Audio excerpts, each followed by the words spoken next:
Welcome to Making Whole, conversations on faith, mercy, and justice. I'm Benjamin, and each episode I'll be joined by a dynamic collaborator for a curious and consequential conversation that invites our listeners into collaboration with God for the renewal of all things. The first episode is a Making of Making Whole episode. I'll be joined by my friend Damien, whose words and life are poetic, prophetic, and are a loving presence to all he encounters. This is Making Whole. All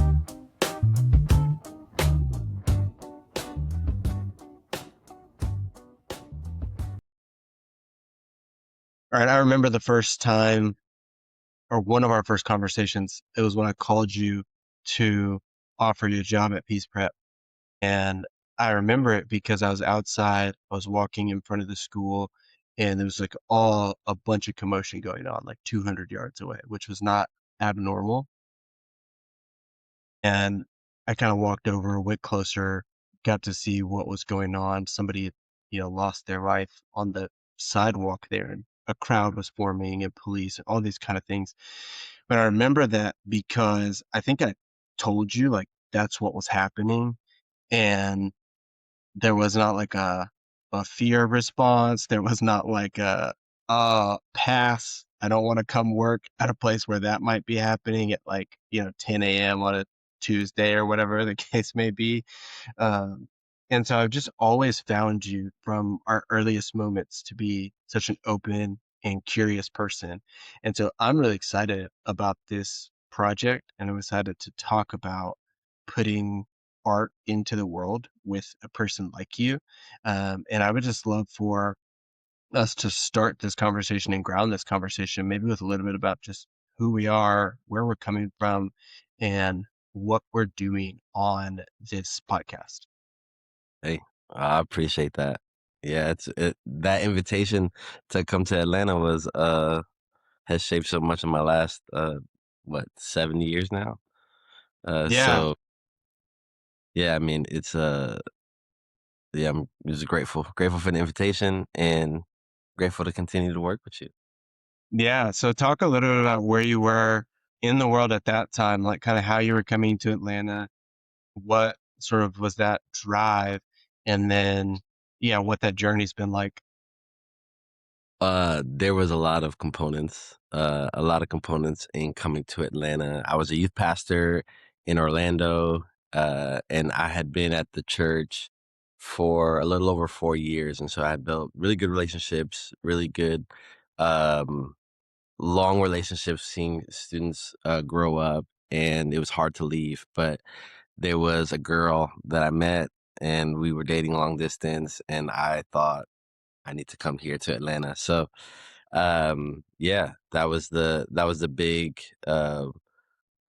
sign for Atlanta. But for me personally, I was just asking a lot of questions around what was next. I knew I wanted to continue the work um, that I was doing with people, just continuing to see people experience freedom, experience what love is, and all of that. I had a conversation with you about what it would look like to do that in a school context. And so that was a really fun invitation for me because I was like, yeah, I want to move to a city. I thought I was going to go to New York. And that's been in my heart for a long time because I was born there. But coming to Atlanta just opened up my eyes to a lot of different opportunities that I wouldn't have been thinking about. So yeah, I got to come to Atlanta, work at Peace Prep with you for a few years. I did a pastoral residency for a few years after that. Worked for another nonprofit, working with students in an after school program, and did that for about 2 years. And now I'm at FCS, doing place-based community work with students and families. So being able to really kind of navigate these different spaces from church to nonprofit to education.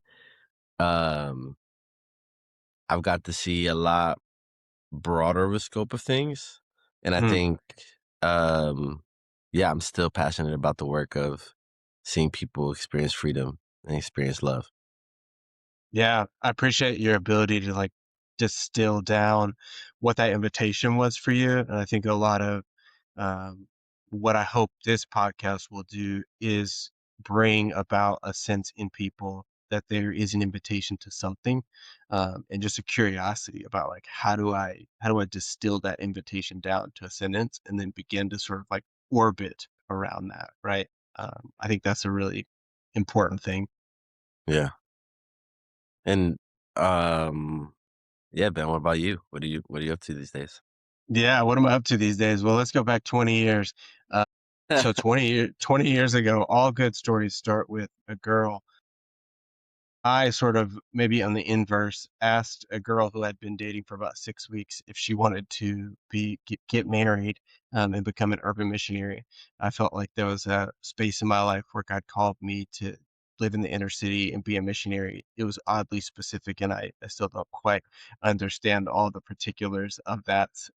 But she said yes. And so after she finished her senior year of high school, we got married and moved to Atlanta and living in English Avenue. We lived there for 1 year, left, came back 2011, and then 2012. I have this season, which I've talked about in other spaces, but I asked God to allow me to physically dream for 40 days and 40 nights during Lent. And in that time, saw the vision and dream for this school, that became Peace Prep, which is where we first got connected. And so we planted that school together in English Avenue on the west side of Atlanta in 2015. And I was there working at the school for 9 school years, and really just sort of, again, responding to, I think I would distill my invitation as to collaborate with God for the renewal of the world. Like that has felt like a constant in my story. And along the way, have had a variety of experiences, became ordained as a priest, became a spiritual director, got to help start some other ministries, have gotten to sit on some nonprofit boards, help some other people dream about what it means to start things, have gotten to do a good bit of podcasting through the school and other mediums. And yeah, just am trying to sort of walk that road of what does it mean to invite people into that collaboration with God for the renewal of all things. I think as I got into the work of the school, one of the things that I realized was the problem, if you is much worse. Like whatever it is we're trying to solve is like much worse than we imagine it to be. But what I found in that was like God is much better than I ever imagined God would be, and sort of that capacity to engage and collaborate and work together has been a very exciting adventure for me. And so, yeah, these days I am launching a new thing, Sozo Justice Collective, which this podcast is out of, and it's really about creating space for people to experience healing and hope on the way to a more just and beautiful world. And so I want to walk with people that are doing work in communities or in their lives or in their families to make the world more just and beautiful. In the role as a spiritual director or soul care companion, or strategic supporter of the work that they're doing. When you called me maybe now a month and a half ago or a few months ago, I just you kind of broke down what social justice is all about and what you were doing, and I just wasn't surprised. I just Mm. yeah, I just thought, yeah, that makes a whole lot of sense for who you are and where you've been and where you're arriving at. It just feels like it just makes good sense. Yeah, it's an odd feeling. I was thinking about this morning. I, uh, I'll be 40 this year, which my kids say is old or whatever. It's the new 30. What are we talking about? It's Um, the new 30. but my Garmin says my fitness age is like 31 or 32, so they can deal with it. Shout out But Garmin. as I as I think about my life, and as I think about uh, yeah, I'm beginning to think more about who I want to be in the world rather than what I want to be in the world. And I think that stood out in our conversation too, is you kind of talked about that. It's odd maybe you just share a little bit about what that's been like to sort of discover what it is you want to be in the world and how Yeah. you're bringing that to the spaces around you. Yeah, I was actually at a summer camp. It was like a summer day camp, a few years ago, and we would have these questions for the students to consider as they walked in every morning, and then they would journal about it for like 5 or 10 minutes. Mm, And so we would take turns putting up what question we wanted to put on the board. And when it was my morning, I was really trying to figure out what I wanted to ask. And I think I was kicking around the idea of what do you want to be? You know, mm, what do you want to be? I'm just like, man, that's such a hard question. We get that so often, right? Like, as soon as you mm, graduate, it's like, what are you gonna study? And then when you're like telling them where you're studying, oh, so what do you want to do? And it's like, so then I'm trying to figure out how to word this question. And then in this conversation with a friend, we just got to this place where we're like, I don't know if I can answer do, what I want to do in the world, but who I want to be in the world is something that I could practice no mm, matter what I'm doing, could get clarity around who I am and who I want to be and who I want to practice being.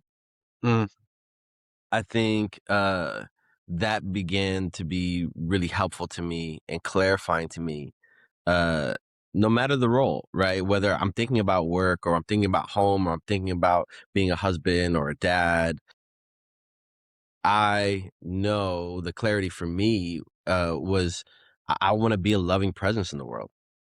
Like when I'm around other people, I want them to experience love, not love that is just catering to niceness, but true kindness, right? mm, Where I'm considering you the same way I consider myself.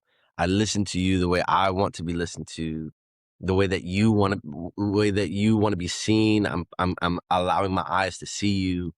I think that there is just so much to that practice for me that has given me, I think, peace mm.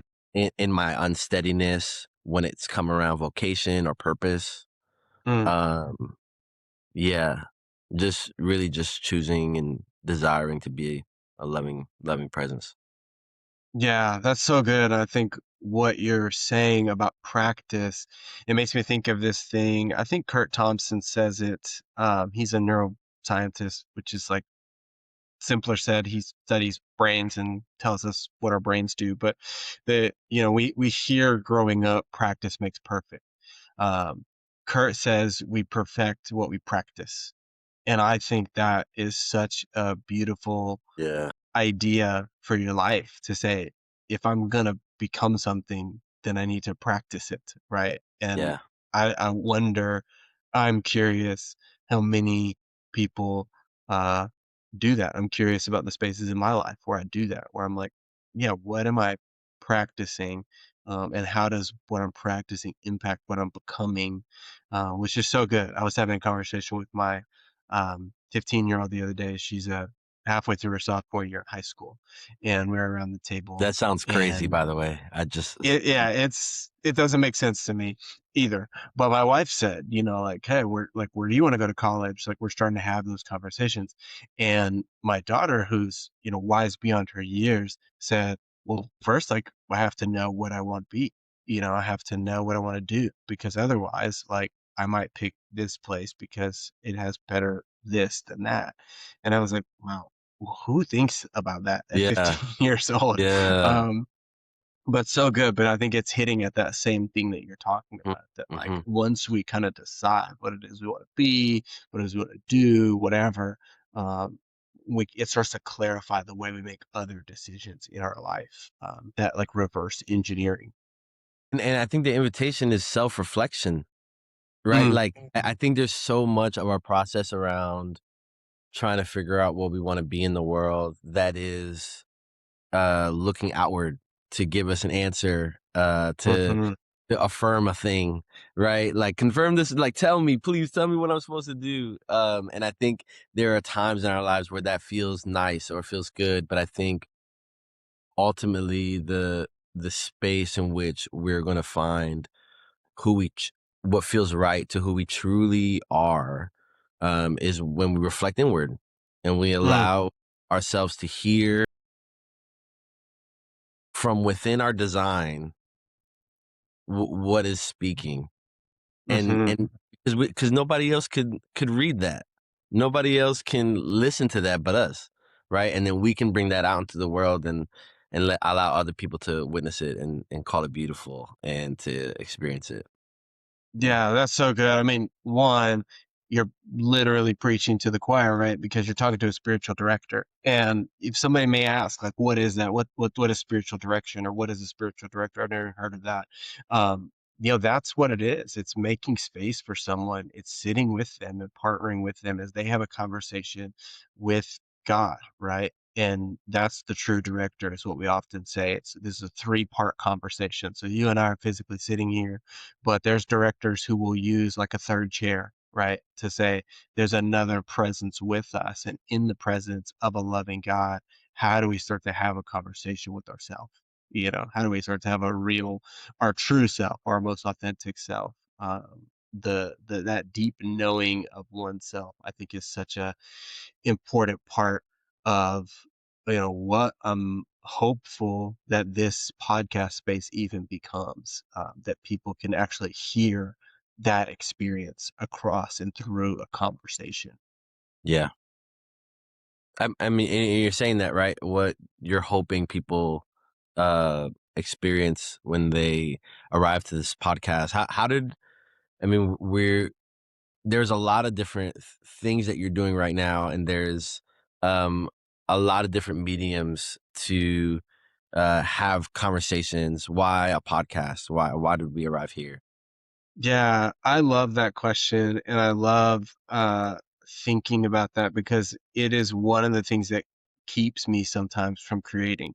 So one, um, it's taken me a long time to see myself as a creator or a creative, or understand that I can do a thing that can, you know, do its own thing in the world, right? To put things into the world is a very vulnerable process. And so you have to work through a lot of fear and doubt and all those kinds of things. But I think for me, in this season of my life, I've sort of been trying to just ask that question of what's in my hands, like what what things do I have access to that I can begin to sort of form and create out of, and the art of podcasting, the art of creating, the art of cultivating has really been on my heart, of just like, how can we bring forward curious and consequential conversations that invite listeners into collaboration with God for the renewal of all things. Like,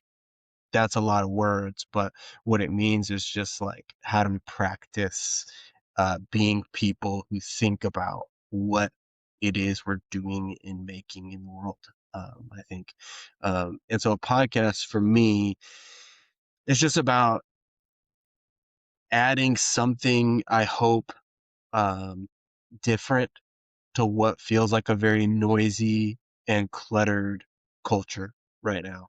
Um, and I am as much prone to it as the next person to sort of like doom scroll when I'm just like tired of Yeah, thinking.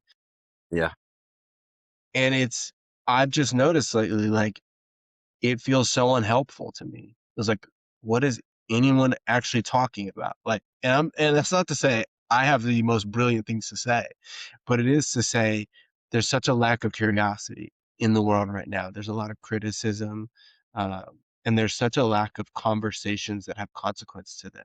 There's just a lot of condemnation, a lot of like, hey, that's bad. We don't like that. Or that's good. We like that. There's a lot of absolution. Um, and I want to practice making space for context. I want to practice making space for curiosity. I want to practice making space for clarity, right? For people to come to clarity. And I think we can do that by partnering with people who are doing the work of mercy and justice in the world, um, in some form or fashion, and hearing through their story and through their life how they're practicing, uh, Yeah. and see what resonates, right? See what sparks in us as we hear, about what's happening in the world. Mhm. I hear you. I hear what you're saying, and I resonate so much because I think in all of our doom scrolling, we're looking for something, right? I mean, Mm-hmm. we are desiring to deeply connect Mm-hmm. and to. I think sometimes it's easier to have an answer, and it's more difficult to have a question. I think it's easier. I think it's much easier to have an answer than it is to deal with a question. Because even if you're not answering the question, you uh, are still asking it, Mm-hmm. right? It's still gonna be something that you heard and have to carry. And so I think it is important to have more spaces where we are asking the question, where we are asking the plethora of questions and then creating space for our curiosity to discover new connections, new ways that we resonate. Um, yeah, Yeah. discovering things about our own experiences. Yeah, Yeah, that's really good. And I think one of the you're around the edges of something that, we got to experience together. You have more experience with it than I do, but one of our shared experiences in life has been getting to be in a story group together. And if people don't know what story group is, it is a work, a therapeutic modality, out of by Dan Allender, but it's practiced sort of in the context of lay people. And more or less, I don't know, there were 5 or 6 of us, men, that went through this process together. And over the course of several weeks, we learned, um, how to tell our story, how to tell a story, like one particular story about an event in our life. And then we learned how to ask questions to one another about that story. And so I wonder if you could talk about like your experience in co-leading those groups and just sort of how that has shaped the way you are often able, in a unique way to most people I encounter, to like ask the better question. You have a real capacity to ask the better question. And so maybe just talk a little bit about that. man, I can't stop smiling as you talk about it because for a few reasons. One, because I love it so much. I really do. I think story work is some of the best work that I've been a part of in my life. And it's just such a unique space. It is a space that I think is often desired, um, but I think rarely created. Mm,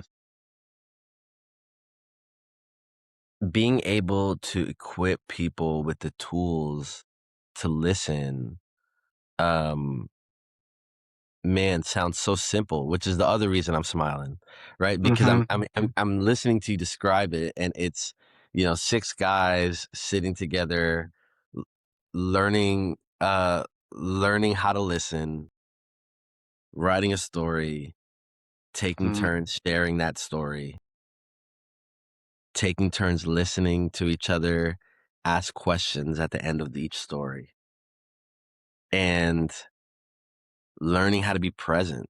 So much of that process, right?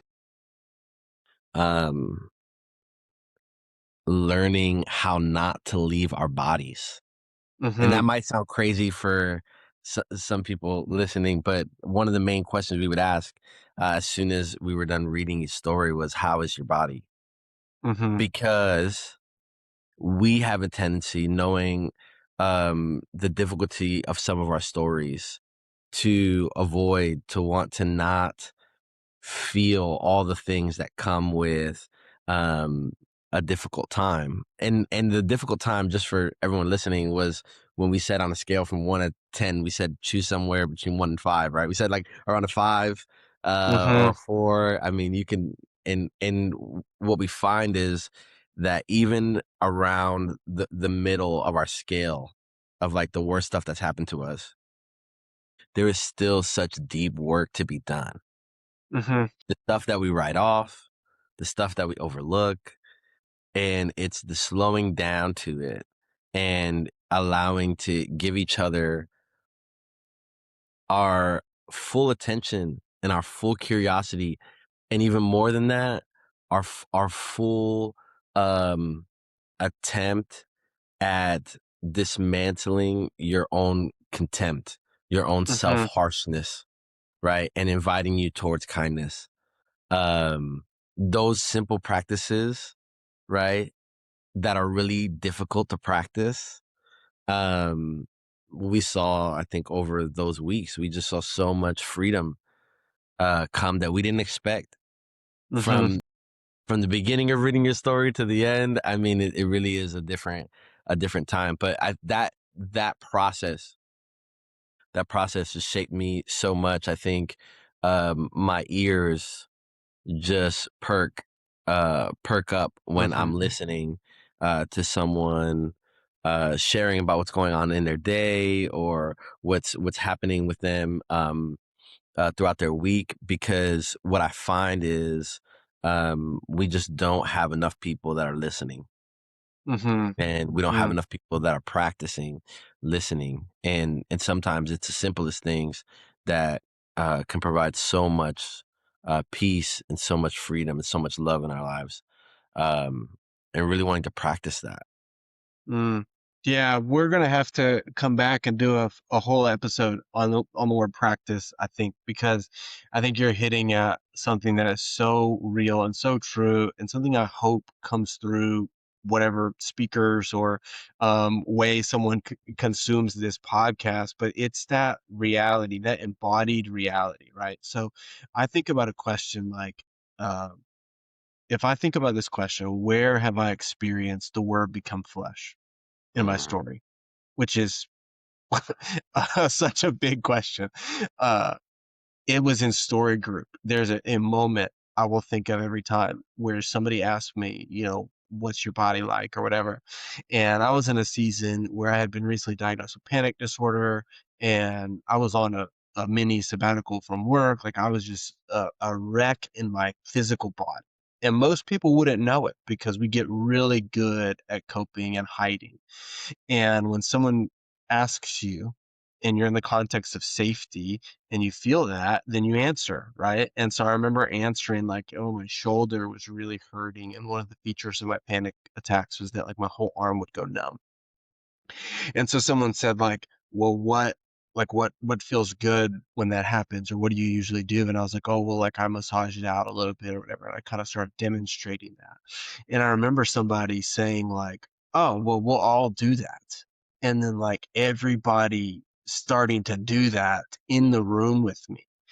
And that so profoundly shaped my own healing, the way I'm connected to my body, the way that other bodies connected with me, the way I feel connected to other people in the world. I mean, just when you say at the beginning of this conversation, like, I want to help people find more freedom, like that happened in that space. And so I think, um, it's a wild hope to name, but I hope people listen to these conversations on this series of podcasts and feel like the word is becoming flesh to them. Like they're putting an embodied reality into the context of their own story, and then they don't feel alone anymore. And I think that capacity astounds me. yeah.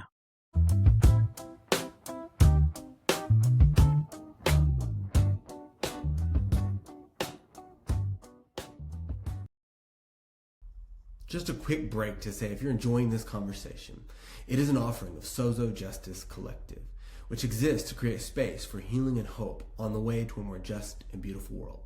To To learn more, you can follow us on Instagram at Sozo Justice Collective or head over to our website at www.sozojustice.com.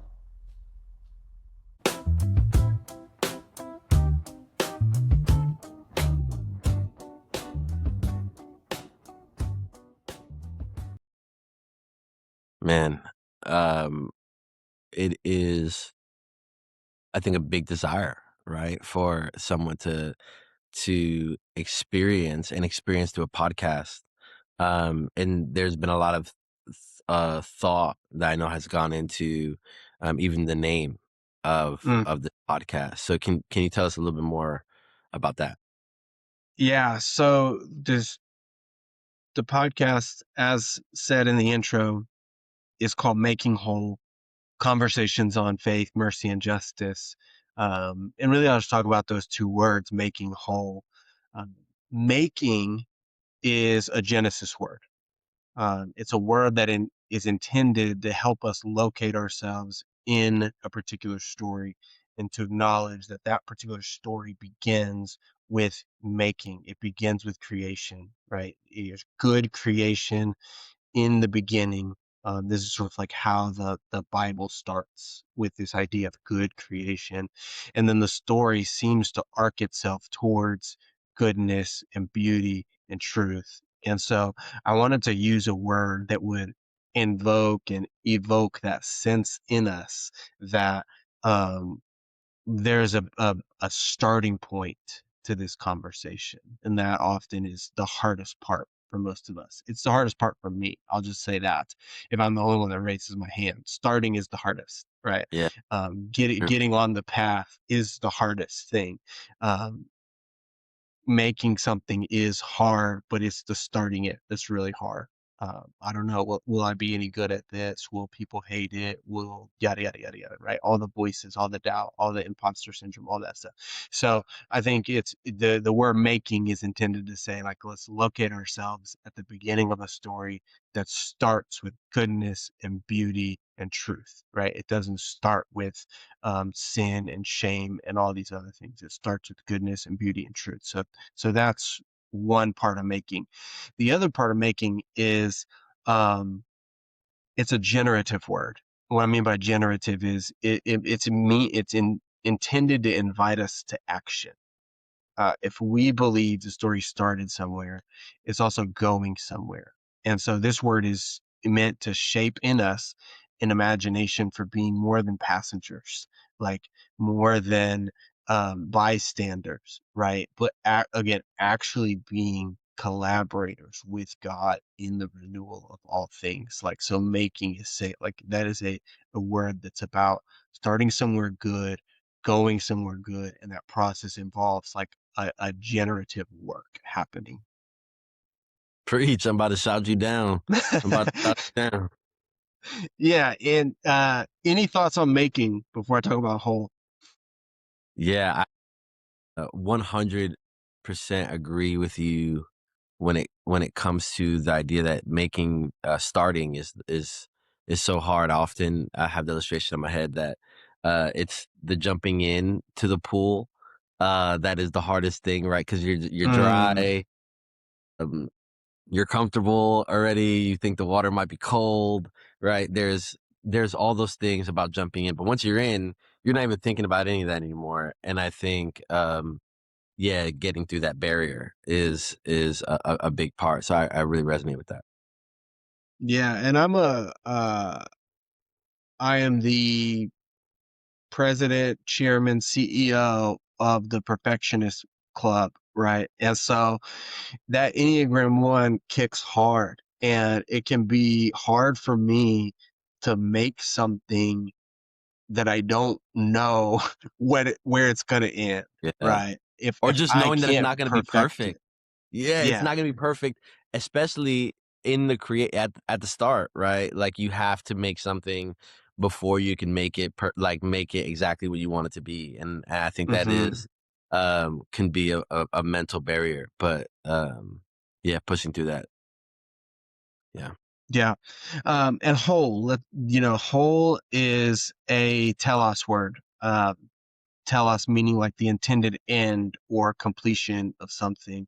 And, the end of the story that we're trying to live into is this idea of all things being renewed and restored. I think that's where the whole thing is headed. I grew up in a faith context that was really, um, for lack of a better phrase, about like getting a get out of hell free card, you know, Mhm. that was like the ball game. Like, make a choice, heaven or hell. This is kind of it, right? And as I got older, and as God has graciously and privileged me, invited me into these spaces where I see like the complexity of the story and actually contextualize the story, you're sort of like, okay, salvation, yes. Well, I'm not throwing that out, but perhaps there's more. Perhaps God is up to more in the world. And if there's all this I see around me, right, after living in a community on the west side of Atlanta for 15 years, where you see the highest rate of violent crime in the city, sex and human trafficking, high presence of drug trafficking, a high concentration of poverty in a city that has the largest gap of wealth in the nation.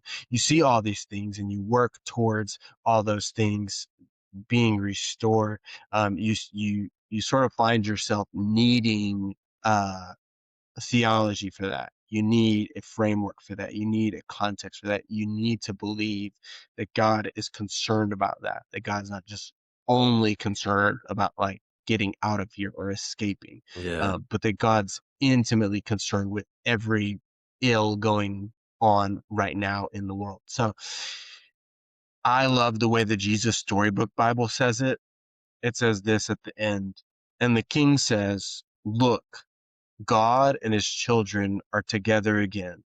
No more running away or hiding. No more crying or being lonely or afraid. No more being sick or dying, because all those are gone. They're gone forever. Everything sad has come untrue. And see, I have wiped away every tear from every."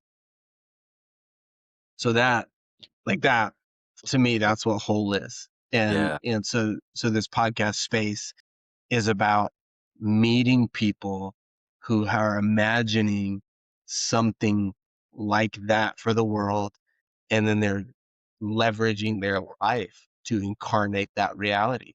Uh, I think that will be just a beautiful path to be on. That's so good. I when I'm hearing whole, uh, when I got the peace prep here in Atlanta with you, that was uh such a huge part of what peace prep was is this whole family, right? Whole community. And for me in my work, um starting in the church space, really seeing some of those things. But I think oftentimes the temptation is to really think about faith as its own lane. Mm, And there's even, this quote of saying, right, you're so heavenly minded, you're no earthly good, right? Where those things are so disconnected, that then we have to live in this reality of uh, seeing chaos happen in the world and hoping for a better future, and then wondering about what our relationship to that chaos is supposed to be. mm, And I think a more helpful paradigm, a more helpful way of seeing those things is an interconnected world where there is an impact, a ripple effect on all the different areas of life. Um, and so our faith isn't separate from our neighbor, and our neighbor is separate from my own life and what I think about politically, and versus what I'm doing with my faith. Like, all of those things speak to each other, and there should be room and space to see how our worldview is impacting all of the different areas of our lives, and not be so mhm. siloed even within ourselves. Yeah, no, that's really good. I think, yeah, the hope is naming this is sort of like a marker of a trailhead, right? And then there's blazes along the way. Like when you're on the red trail, you're looking for the trees with the red marking on them, right? Hmm. And so one of the hopes is to give that imagery to people of like, if this person is making whole in this way, this is what you can look for in the world, right? Yeah. To know if you're on that path. Yeah. And I think there's just incredible people in my experience who are doing the hard work of making whole that just so they don't have time to be to be having all of these conversations and showing us all the realities of their communities and whatnot. But I want to kind of draw some of those people in and say, like, how can we learn from what you're practicing? Like, how could we begin to pattern our lives to be um, companions with you or collaborators with you in the work of making blank thing new, right? Like whatever that Yeah. is that you're seeking to make new.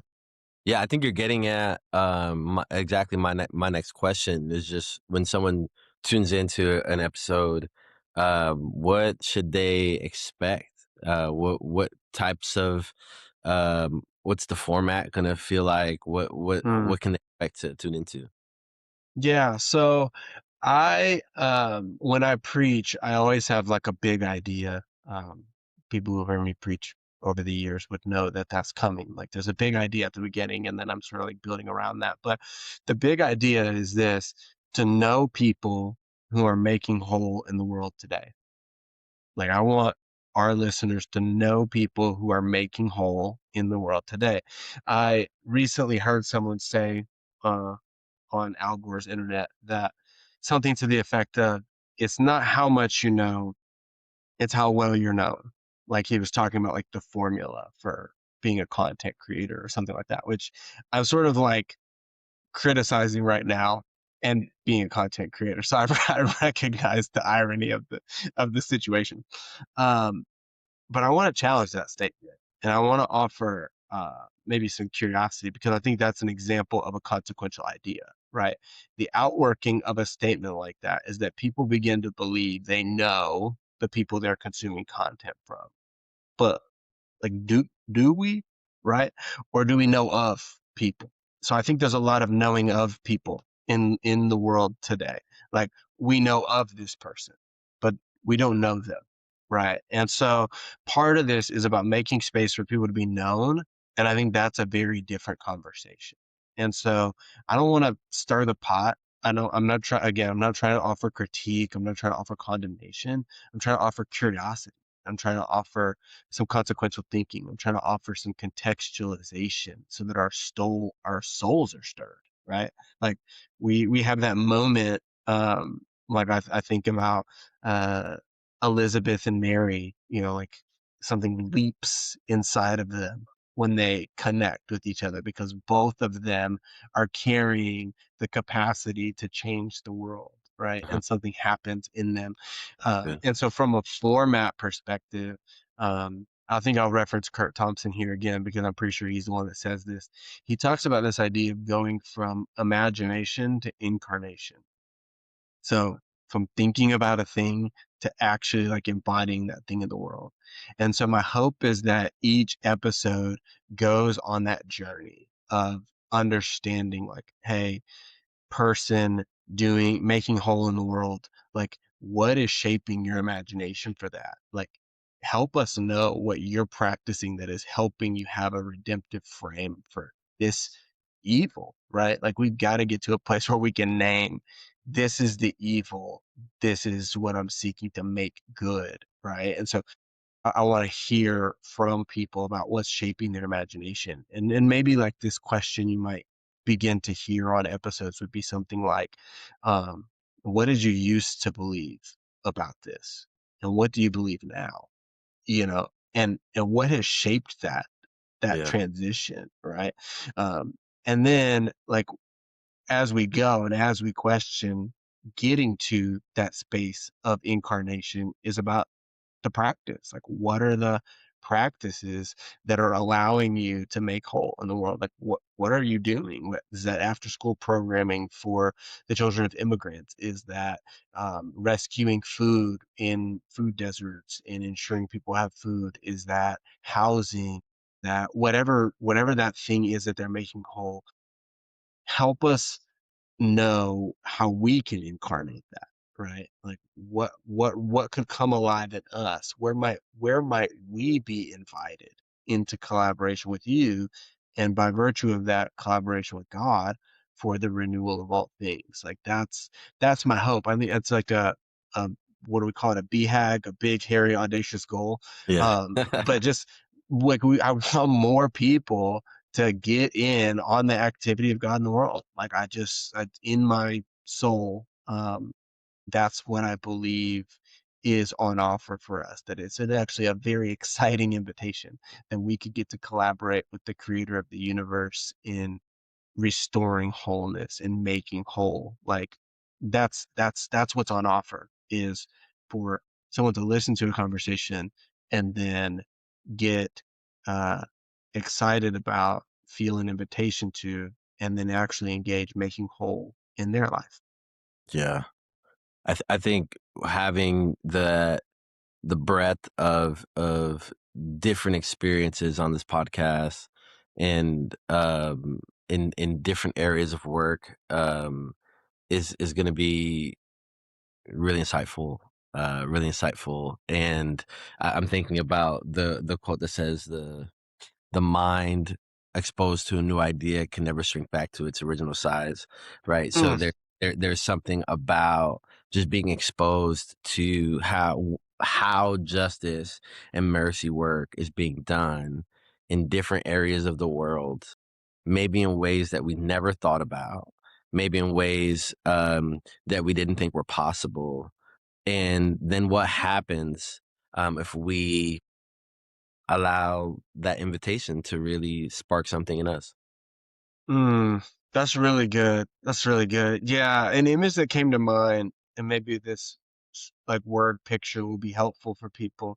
I've had the privilege of helping and being on the board of, since its inception, a group called Oaks ATL Community Development. You lived in a house that was built by Oaks. Um, and it was my friend Matt Maxwell has done just such an incredible job of creating safe, quality, dignified, affordable housing in a neighborhood that's like 60% vacant or abandoned.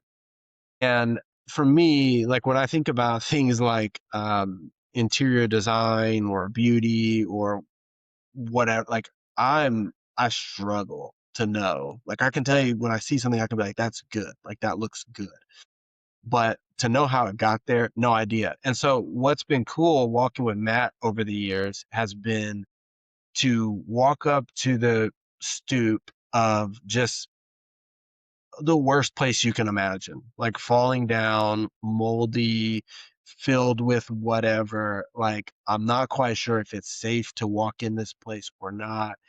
And to watch him go through the process of tearing things down, reimagining them, building them back up, and then seeing the finished project, to watch that go all the way through. Like, that's a little bit of what I hope people feel, is like they kind of walk up to this idea and they're like, oh, I don't want to go there. Like, I don't actually want to think about the life of this 5-year-old boy that was detained by ICE. Like, I don't, that is so evil and bad. And is it safe to go in there? And I want us to say, like, yeah, okay, it's going to be safe to go in there. And we're going to have to unlearn some things. Like, we're going to have to take some stuff out.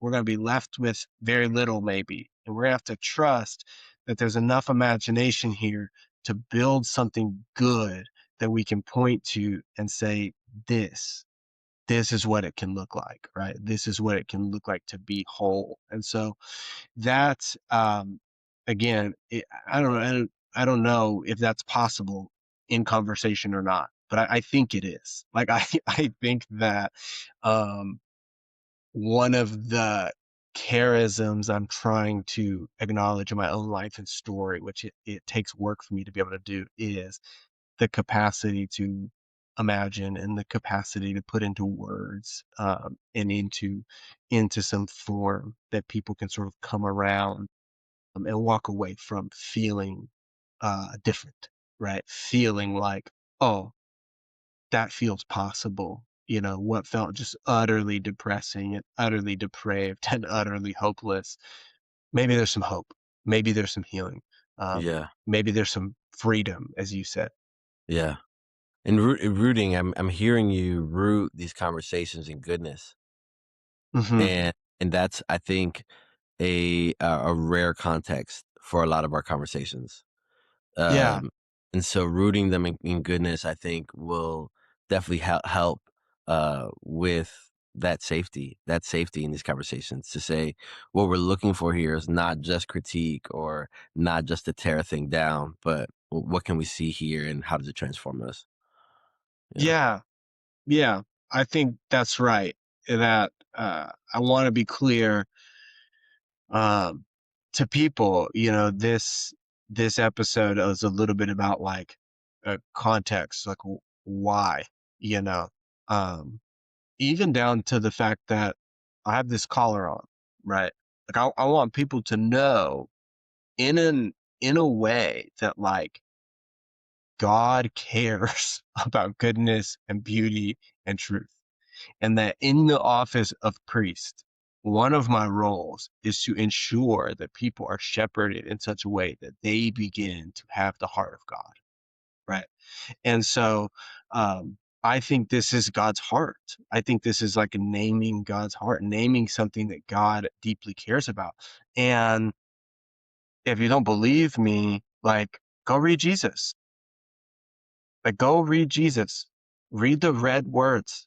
Like, listen to Jesus ask questions. Listen to Jesus be curious. Watch Jesus show up to a woman at the well and say things about her life and ask her questions. Watch Jesus show up to the disciples on the road to Emmaus and say, what things? Like knowing full well, right? Like watch what Jesus does. And so, yeah, that's my hope, is to say like, if God cares about goodness and beauty and truth, and God is in the business of making whole, then how can we be people that practice that as well? Yeah. Yeah. That's good. That's good. This conversation was such a gift to me, and I hope it was to you as well. I couldn't be more excited about the journey we're going to go on together. To stay connected to this podcast, be sure to like and subscribe wherever you like to listen to or watch podcasts. You can also connect with us on Instagram at Sozo Justice Collective, where you'll find this and other invitations to create spaces for healing and hope on the way to a more just and beautiful world. Until next time, friends of God, wherever you are, however you can, may God bless you in your making whole.